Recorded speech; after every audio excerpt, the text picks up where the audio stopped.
Spectrum high school PS Patel 39 વર્ષનો મારો અનુભવ છે એનો હું ટીચિંગમાં ઉપયોગ કરું છું. મારી જુદી જુદી મેથડ જે હું સમજાવતો જાઉં છું. ગુજરાત રાજ્ય લેવલે કેઆરપી આરપી તેમજ શિક્ષણના તમામ ક્ષેત્રોમાં લેખન સહિત તમામ જગ્યાએ કામ કરેલું છે. એવા મારા બહોળા અનુભવનો હું ઉપયોગ મારા ટીચિંગ દરમિયાન કરું છું. મારો લાભ અવશ્ય લેજો એવું ખાસ જણાવું છું. चलो मित्रों હવે આપણે નવા એક ચેપ્ટર ઉપર જઈએ છે. ચેપ્ટર નંબર 4 રાસાયણિક બંધન અને આણ્વીય રચના. સમજો રાસાયણિક બંધન અને આણ્વીય રચના એટલે જે અણુઓ હોય એમની રચના કેવી રીતે થાય છે, પછી એ તત્વનો અણુ છે કે પછી સંયોજનનો અણુ છે, પણ એ કેવી રીતે રચાય છે. આમ તો મિત્રો ચેપ્ટર નંબર 2, 3 અને 4 એકબીજા સાથે સંકળાયેલા છે. તમને જેટલી ઇલેક્ટ્રોન રચના અંગેના નિયમો સારા આવડે, પરમાણુય ક્રમાંક વધુ સારો આવડે, એ જ રીતે ઇલેક્ટ્રોન રચના સારી આવડે એના ઉપરથી, તો તમે આ ચેપ્ટરને પણ સરળતાથી સમજી શકશો. માટે આગળના બંને ચેપ્ટરને વ્યવસ્થિત સમજવાના. જે ચેપ્ટર 3 માં જોઈ ગયા વિવિધ ગુણધર્મો એ પણ વ્યવસ્થિત સમજવાના, તો પછી આગળ સરળ બની જશે. ચલો હવે રાસાયણિક બંધન અને આણ્વીય રચના, તો એમાં સૌપ્રથમ હું લુઈસ બિંદુ નિરૂપણ ઉપર આવું છું. લુઈસ બિંદુ નિરૂપણ, તો લુઈસ એક વૈજ્ઞાનિકનું નામ છે. ચલો લુઈસ નામના વૈજ્ઞાનિકે એવું દર્શાવ્યું, એણે જે વિવિધ સંયોજનોનો જે અભ્યાસ કર્યો અને એના ઉપરથી એવું શોધી કાઢ્યું કે ઉમદા વાયુઓ જે છે એમાં હિલિયમમાં 1s2 રચના, બાકીના બધા ઉમદા વાયુઓમાં સંયોજકતા કોષની ઇલેક્ટ્રોન રચના એવું બોલું છું એમાં NH2NP6 છે. NH2NP6 એટલે કે સંયોજકતા કોષમાં, બાહ્યતમ કોષમાં એમાં કેટલા ઇલેક્ટ્રોન થયા? તો 8 ઇલેક્ટ્રોન છે. હવે જે લુઈસે શરૂઆતમાં એવી વાત કરી કે સંયોજકતા કોષના ઇલેક્ટ્રોન આપણે ગણતરીમાં ન લઈએ, બાકીના ઇલેક્ટ્રોનને કેન્દ્ર સહિતનો ભાગ એને કહેવાશે કર્નેલ. પરમાણુ કર્નેલ કહેવાય. કર્નેલ શબ્દ વપરાય મિત્રો. ફરીથી બોલું છું, જે કોઈ ઇલેક્ટ્રોન રચના છે તો એમાં બાહ્યતમ કક્ષાના ઇલેક્ટ્રોન સિવાયના બાકીના ઇલેક્ટ્રોનને કેન્દ્ર સહિતના ભાગને પરમાણુ કર્નેલ કહે છે. તો એને પરમાણુ કર્નેલ વિશે સ્પષ્ટતા કરી પહેલા તો એક. હવે એ પરમાણુય કર્નેલ જે છે એને દર્શાવવા માટે એને એવું કહ્યું કે એક સમઘન છે. હવે જ્યારે સમઘનમાં આપણે કોઈ ઉમદા વાયુ લઈએ હિલિયમ સિવાય, તો જે કર્નેલ છે એને મેં સમઘન એવું કહ્યું, જે લુઈસે કહ્યું તો એ બાબત સ્પષ્ટ કરી રહ્યો છું. સમઘનના જે 8 ખૂણાઓ હોય મિત્રો, કેટલા ખૂણા થવાના? 8. સમઘન શબ્દ વાપરું છું, ધ્યાન રાખજો. એટલે એના 8 ખૂણા હોવાના. ઉપરના 4 ખૂણા હોય, નીચેના પણ 4 ખૂણા હોય. તો એ બધા ખૂણાઓ ઉપર જે છે એ સંયોજકતા ઇલેક્ટ્રોન આવેલા હોય. હવે ઉમદા વાયુઓમાં એવા 8 ઇલેક્ટ્રોન હોવાને કારણે સમઘનના 8 ખૂણાઓ પર એક ઇલેક્ટ્રોન હોય મિત્રો. ચલો પણ બાકીના તત્વો માટે જે છે એ 8 કરતા હંમેશા ઓછા ઇલેક્ટ્રોન હોવાના, કારણ કે ઉમદા વાયુઓ સિવાયના આવર્ત કોષ્ટકમાંના તમામ તત્વોમાં બાહ્યતમ કોષ, સંયોજકતા કોષ એમાં 8 ઇલેક્ટ્રોન ન હોય. ઉમદા વાયુઓમાં 8 ઇલેક્ટ્રોન હોય. એટલે આ ડિફરન્સ બરોબર ધ્યાન રાખીશું. એના ઉપરથી આપણે બીજા આવર્તના તત્વોને લુઈસ બંધારણ દ્વારા આવું દર્શાવી શકાય. દાખલા તરીકે લિથિયમ લીધું આપણે Li, તો લિથિયમની સંયોજકતા કોષ જે છે એમાં એક ઇલેક્ટ્રોન હોય મિત્રો, એક જ ઇલેક્ટ્રોન હોય, આને ઇલેક્ટ્રોન બતાવે, સંયોજકતા ઇલેક્ટ્રોન બતાવ્યો, જેની સંયોજકતા છે. લિથિયમ પછી બેરિલિયમ લઈએ તો બેરિલિયમમાં કેટલા હોય મિત્રો? તો 2 હોય. આવા સંયોજકતા ઇલેક્ટ્રોન જે છે એ 2 હોય. ચલો બેરિલિયમ પછી બોરોન લઈએ છે તો બોરોનમાં સંયોજકતા કોષમાં 3 ઇલેક્ટ્રોન હોય. એમાં 1 2 અને 3 ઇલેક્ટ્રોન હોય. ચલો પછી કાર્બન ઉપર જઈએ છે. કાર્બનમાં સંયોજકતા કોષમાં 4 ઇલેક્ટ્રોન 1 2 3 અને 4. ચલો પછી નાઇટ્રોજન લઈએ છે તો એમાં સંયોજકતા કોષમાં કેટલા હોય? તો 5. એટલે 2 3 4 5. ચલો પછી ઓક્સિજન લઈએ છે તો ઓક્સિજન જે છે 8 પરમાણુય ક્રમાંક, સંયોજકતા કોષમાં જે છે 6 ઇલેક્ટ્રોન હોય. 2 2 4 આ 5 અને 6. ચલો પછી ફ્લોરીન તો ફ્લોરીન F. ચલો એમાં સંયોજકતા કોષમાં 2 2 4 2 6 અને 7 ઇલેક્ટ્રોન હોય. અને છેલ્લે લઉં છું આર્ગોન, નિયોન આવે, નિયોન. તો નિયોન જે છે એમાં સંયોજકતા કોષમાં 2 2 4 2 6 2 8. આપણે આ સંયોજકતા કોષના ઇલેક્ટ્રોન બતાવ્યા છે. ધ્યાન રાખજો, હંમેશા જ્યારે કોઈ અણુનું નિર્માણ થાય, ફરીથી રિપીટ કરું છું, શબ્દ ધ્યાન રાખજો, જ્યારે કોઈ પણ અણુનું નિર્માણ થાય ત્યારે જે પાસેના પરમાણુઓ હોય તેમની વચ્ચે કો તો ઇલેક્ટ્રોનની આપલે થાય અથવા ઇલેક્ટ્રોનની ભાગીદારી થાય, પણ તે અષ્ટક પૂર્ણ કરવાનો પ્રયત્ન કરશે, જેને અષ્ટકનો નિયમ કહેવાશે. તો એના ઉપરથી લુઈસે અષ્ટકનો નિયમ આપ્યો એમ કહેવાશે.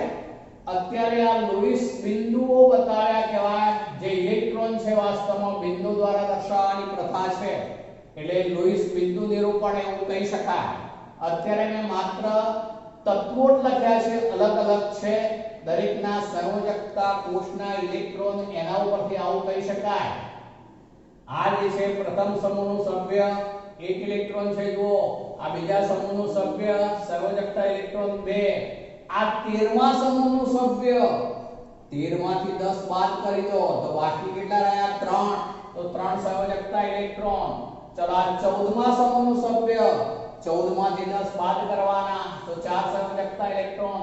15મા સમૂહનું તત્વ, 15 માંથી 10 બાદ કરવાના તો 5 સંયોજકતા ઇલેક્ટ્રોન. 16મા સમૂહ માટે 16 - 10 એટલે 6 સંયોજકતા ઇલેક્ટ્રોન. 17મા સમૂહ માટે જે છે એ 17મો સમૂહ છે એટલે 17 - 10 એટલે 7 સંયોજકતા ઇલેક્ટ્રોન.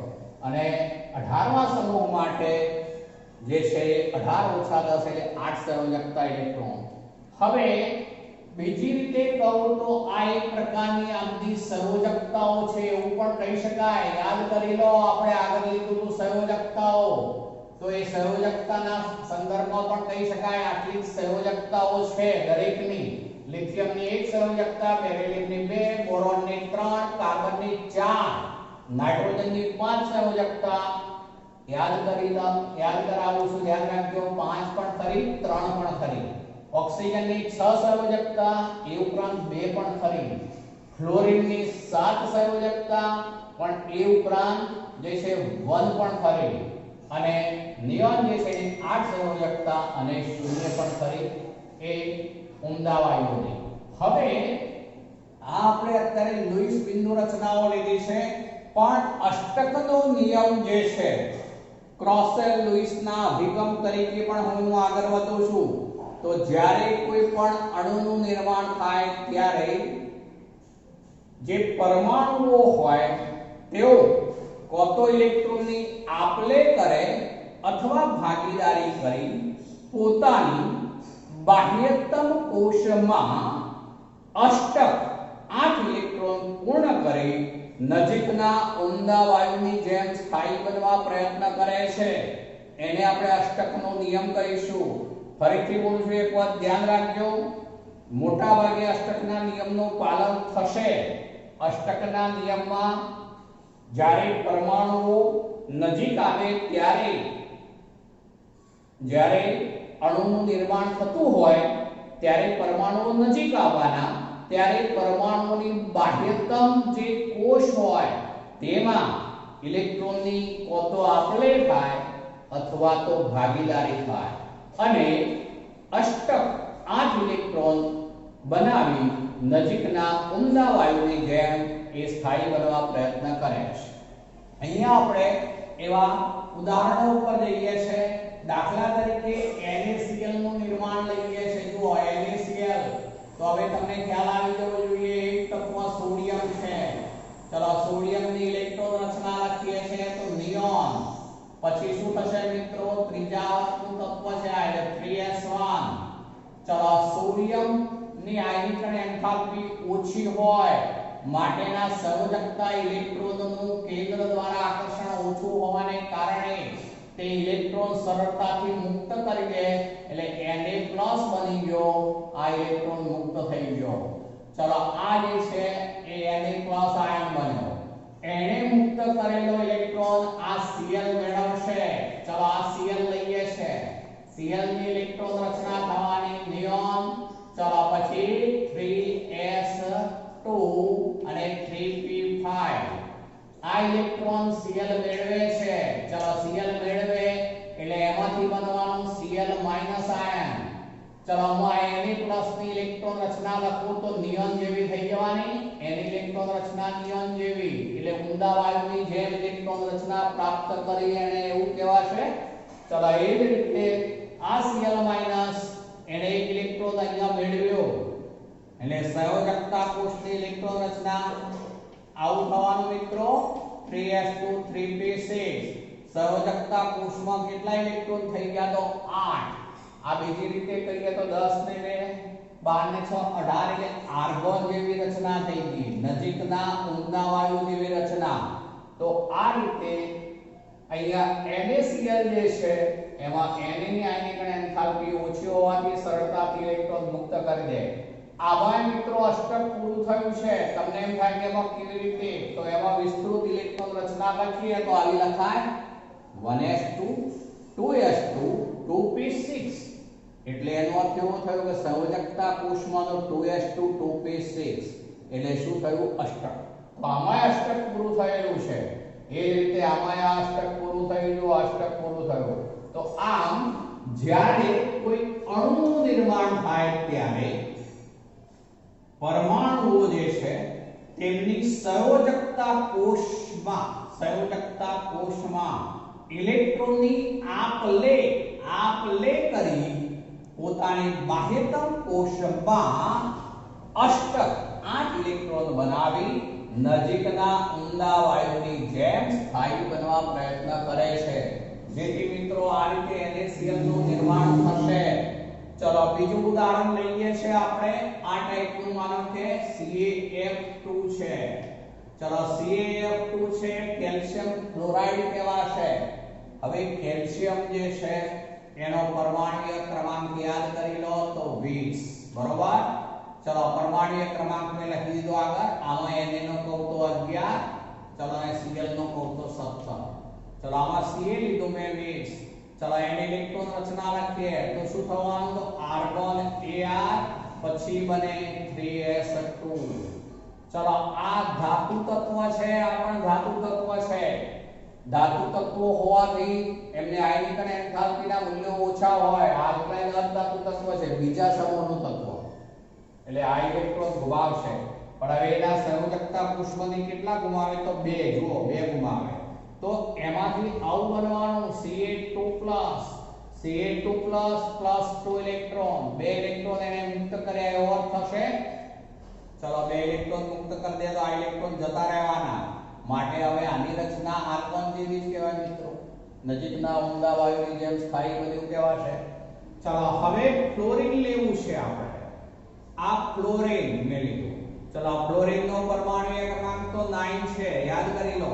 તો એમાં તો આપણે આવું લખતા હોઈએ છે હિલિયમ પછી 2s2 અને 2p5. હવે સમજો બરોબર, ફ્લોરિનની સંયોજકતા કોષમાં 2 અને 5 7 ઇલેક્ટ્રોન છે, માટે એને અષ્ટક પૂરું કરવામાં એક જ ખૂટે છે, માટે એક ઇલેક્ટ્રોન સ્વીકારે. હું પહેલા એમને લખું છું, જોજો આ એક ઇલેક્ટ્રોન એને સ્વીકાર્યો. ચલો એક ઇલેક્ટ્રોન સ્વીકાર્યો એટલે એમાંથી બની ગયું આ F માઈનસ.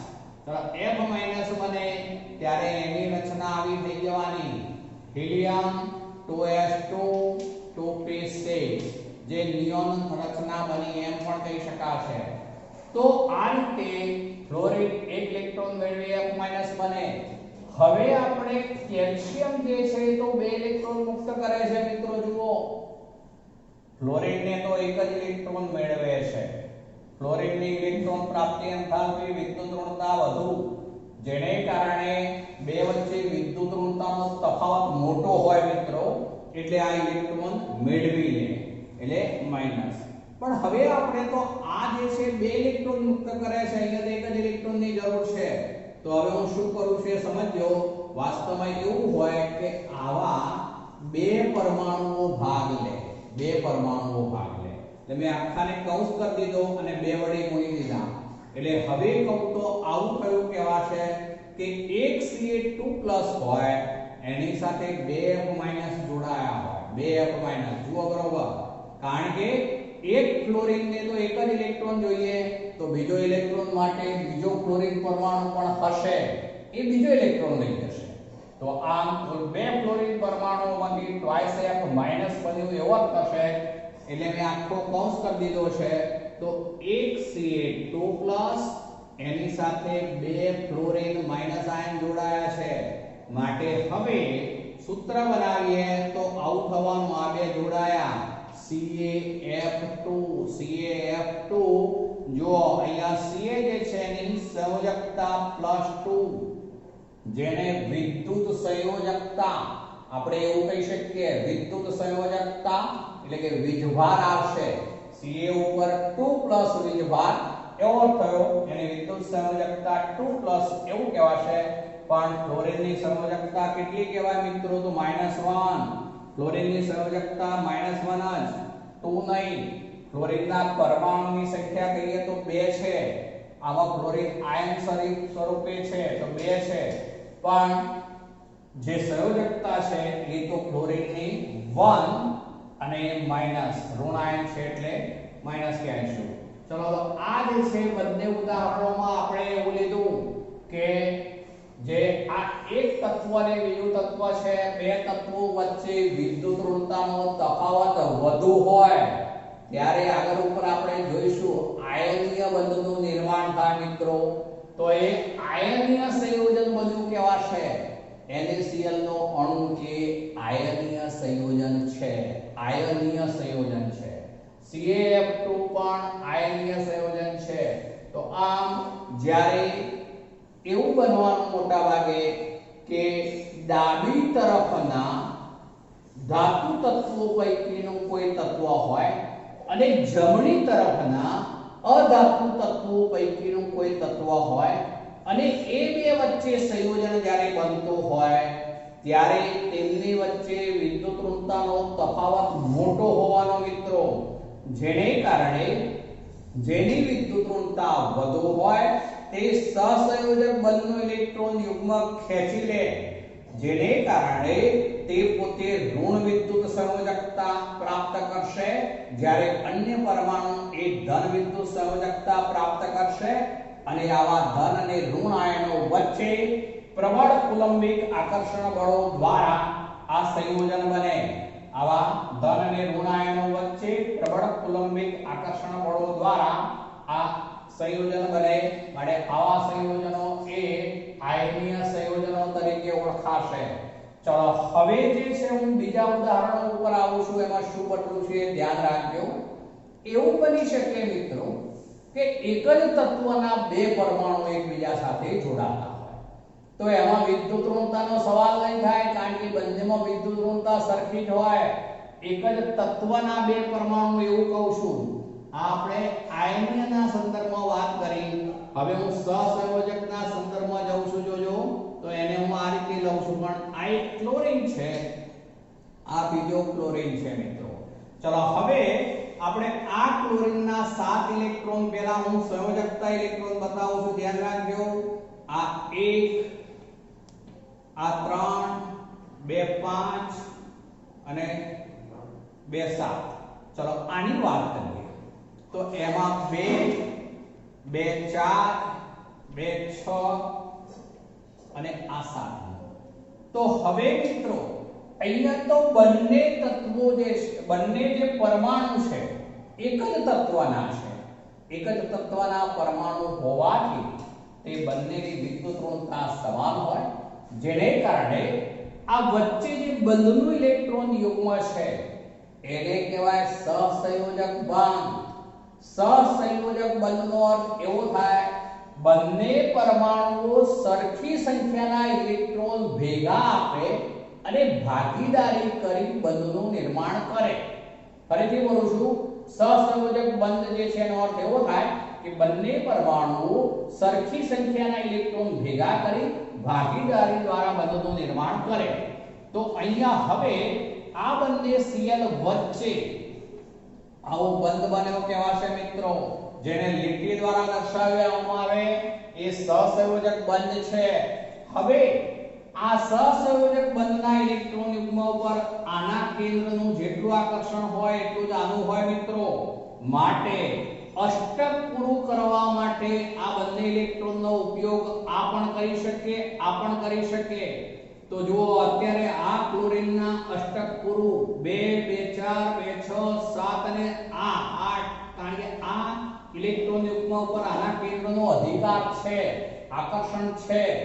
એ જ રીતે સેમ આકર્ષણ આનું પણ છે, માટે આ બંને ઉપર આનો પણ અધિકાર છે, તો એનું પણ અષ્ટક પૂરું છે. જુઓ મિત્રો, તો આ રીતે ClCl વચ્ચે બંને એક એક ઇલેક્ટ્રોનની ભાગીદારી કરી એક સહસંયોજક બંધ બનાવે છે એવું કહેવાશે મિત્રો.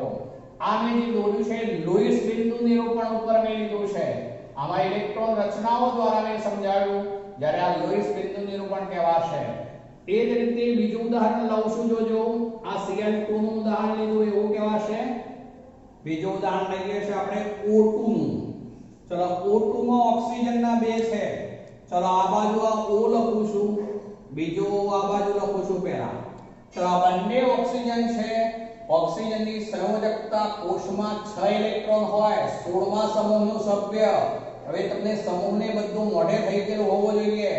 સંયોજકતા કોષમાં 6 ઇલેક્ટ્રોન, એને અષ્ટક પૂરું કરવામાં કેટલા ખૂટે છે તો 2, માટે 2 ઇલેક્ટ્રોનની ભાગીદારી.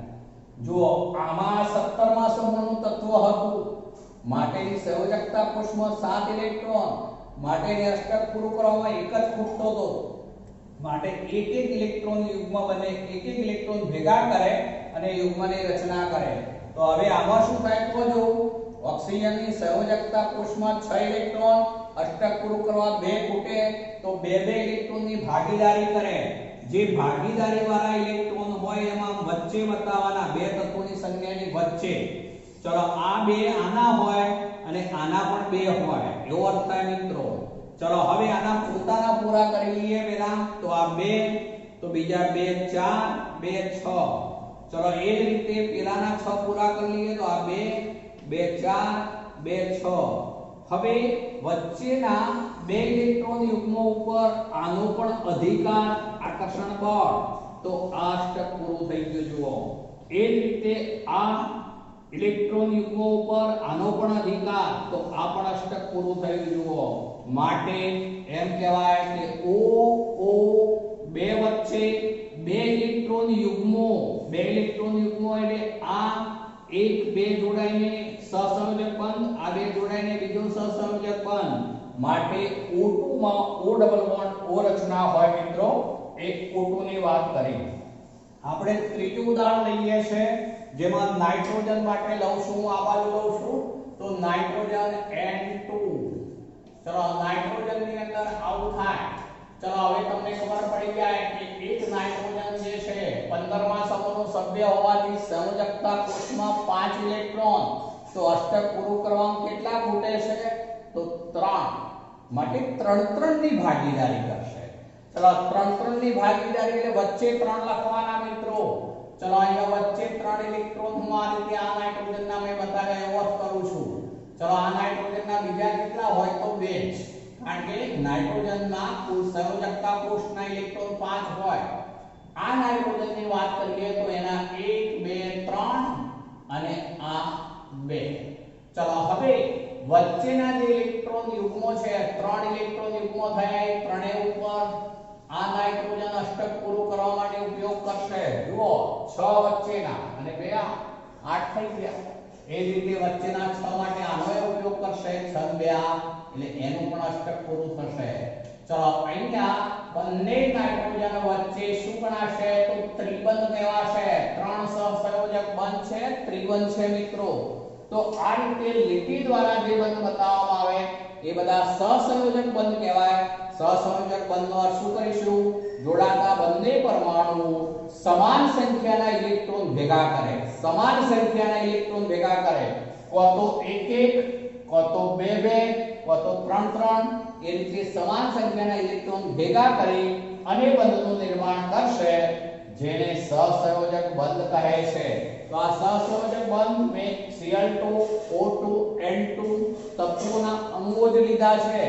પણ હવે સંયોજનો લઈ લેવાનો કે સંયોજનોમાં એક ઉદાહરણ લઈએ છે હવે CCl4 કાર્બન ટેટ્રાક્લોરાઇડ મિત્રો.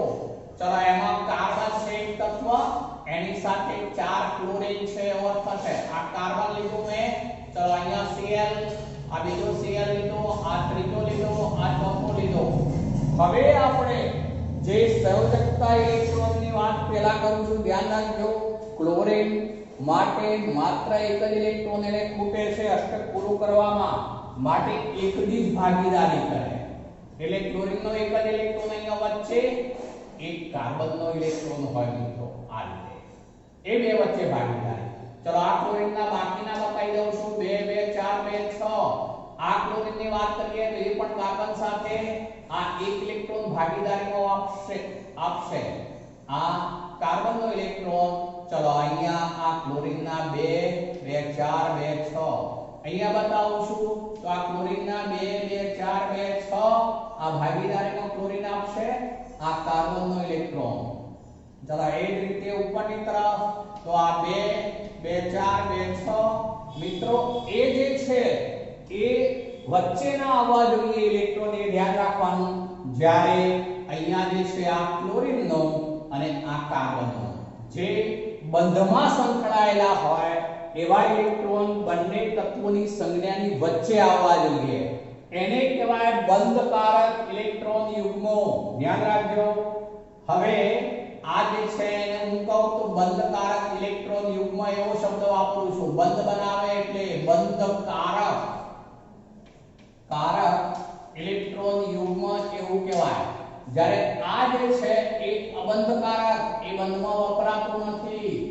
અબંધકારક ઇલેક્ટ્રોન યુગ્મ, બંનેમાં તફાવત સમજજો. બંધકારક ઇલેક્ટ્રોન યુગ્મ એટલે જે બંધમાં ઉપયોગમાં લેવાયું હોય તે. અબંધકારક ઇલેક્ટ્રોન યુગ્મ એટલે જે બંધમાં વપરાતું ન હોય તે.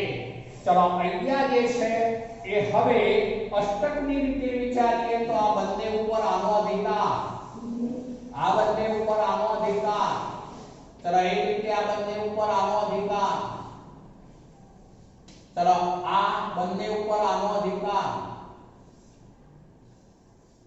દરેક Cl નું અષ્ટક પૂરું છે જોઈ લો અત્યારે પહેલા. કાર્બન નું પણ અષ્ટક પૂરું કેવી રીતે? તો આ 2 2 4 2 6 2 8 ઉપર કાર્બન નો અધિકાર. એટલે કાર્બન નું પણ હવે અષ્ટક પૂરું છે. જુઓ કાર્બન નું પણ અષ્ટક પૂરું મિત્રો. તો આ રીતે CCl4 તો એમાં એવું કહી શકાય કે એક કાર્બન જે છે એની સાથે કેટલા Cl સહસંયોજક બંધથી જોડાયેલા હોય તો 4. અત્યારે મેં આ રીતે લખ્યું છે. આગળ ઉપર એની શું મર્યાદા છે આપણે જોઈશું, એટલે એનો આકાર પછી બદલીશ. એટલે ધ્યાન રાખજો. CCl4 લીધું છે મેં. ચલો એ જ રીતે CH4 લઈ શકાય. હાઇડ્રોજન હોય પણ હાઇડ્રોજનમાં ફક્ત એક જ ઇલેક્ટ્રોન હોય. અહીંયા હાઇડ્રોજન મૂકીએ તો આ બધા ન હોય, એ ધ્યાન રાખવાનું. ચલો CH4 મિથેનમાં રચના એવી થશે, લોહીસ બિંદુ રચના. ચલો એ ઉપરાંત બીજું CO2 લઈએ છે. CO2 માં મિત્રો એક કાર્બન છે, બે ઓક્સિજન છે. એટલે વચ્ચે કાર્બન તત્વ, બે બાજુ બે ઓક્સિજન લઈ લઈશું. ચલો હવે જુઓ એમાં કાર્બન જે છે એની સંયોજકતા, આપણે ઓક્સિજનની વાત પહેલા કરું છું. ચલો ઓક્સિજન જે છે સંયોજકતા કોષમાં 6 ઇલેક્ટ્રોન, અષ્ટક પૂરું કરવામાં કેટલા ખૂટે તો 2. માટે 2 ની ભાગીદારી વાળા હોય હંમેશા બે તત્વોની સંખ્યાની વચ્ચે પેલા બતાવી ભાગીદારી વાળા, પછી બાકીના લેવાના. ઓક્સિજન સંયોજકતા કોષમાં 6 એટલે 2 2 4 2 6. ચલો આ બાજુ હું આવું છું પહેલા.